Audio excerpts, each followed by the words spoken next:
नमस्कार. बाग बगीचा मराठी यूट्यूब चॅनलमध्ये सर्वांचे खूप खूप स्वागत.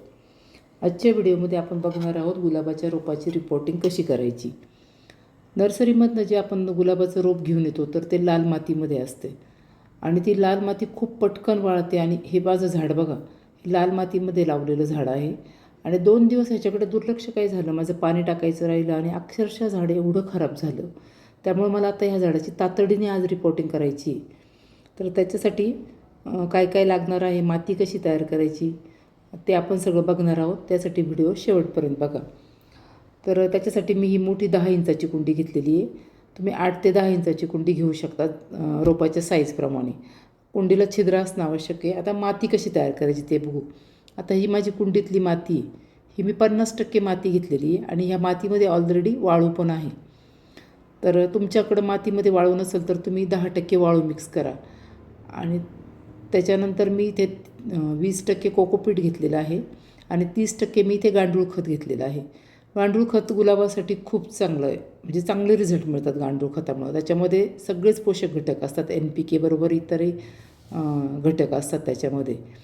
बरेच जण तर गांडूळ खतामध्येच लावतात गुलाबाचं रोप माती न वापरता, किंवा सिंडर पण चांगलं असतं, पण सिंडर काही सगळीकडे मिळत नाही.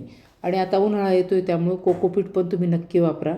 त्याच्यामुळे माती आपली हलकी होती, पाणी लवकर सुकत नाही कुंडीतलं, कारण की कोकोपीटमध्ये पाणी धरून ठेवण्याची क्षमता असते. आणि निंबोळी पेंट वापरायची आपल्याला, आणि थोडीशी फंगीसाईड पावडर आहे. आता हे आपल्याला सगळं चांगलं मिक्स करून घ्यायचं.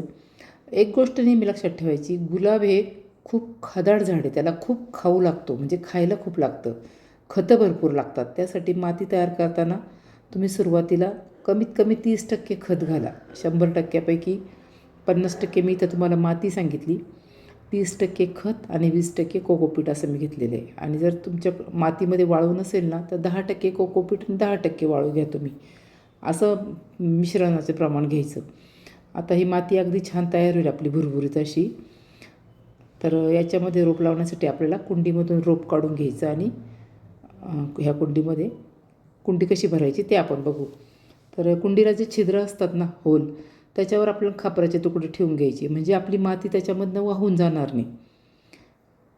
आणि त्याच्यावरती परत मी खापराचे काही तुकडे किंवा विटांचे खडे असतात ना ते टाकून द्यायचे.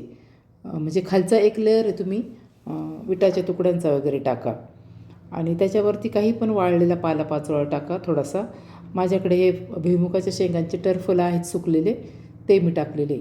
याच्यामुळं काय होतं, थोडीशी खालनं हवा पण खेळती राहते आणि काही दिवसांनी त्या जे पालापाचोळा किंवा आपण काय वापरतो त्याचं खत तयार होतं, तर आपल्या झाडांना ते खत पण मिळतं, झाडाची वाढ पण चांगली होती त्याच्यामुळं. तर आता हे रोप कुंडीमधनं काढून घ्यायचं, पण फार अवघड टास्क असतो हे लाल मातीतलं झाड. एकतर तुम्हाला पूर्ण कुंडी पाण्यामध्ये ठेवून तसं पण काढता येतं, पण इथेच आपण आता काढून घेतलं. त्याच्यातली लाल अगदी मुळ्याजवळचा तो गोळा तसा ठेवला मी मातीचा, बाकी संपूर्ण माती काढून टाकली.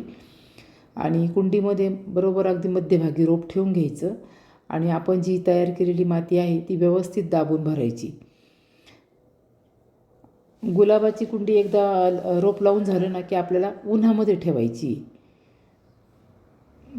2 ते 3 दिवस आधी सावलीत ठेवा, पण नंतर गुलाबाला भरपूर ऊन मिळेल अशा ठिकाणी कुंडी ठेवायची, तरच त्याला व्यवस्थित फुलं येतात.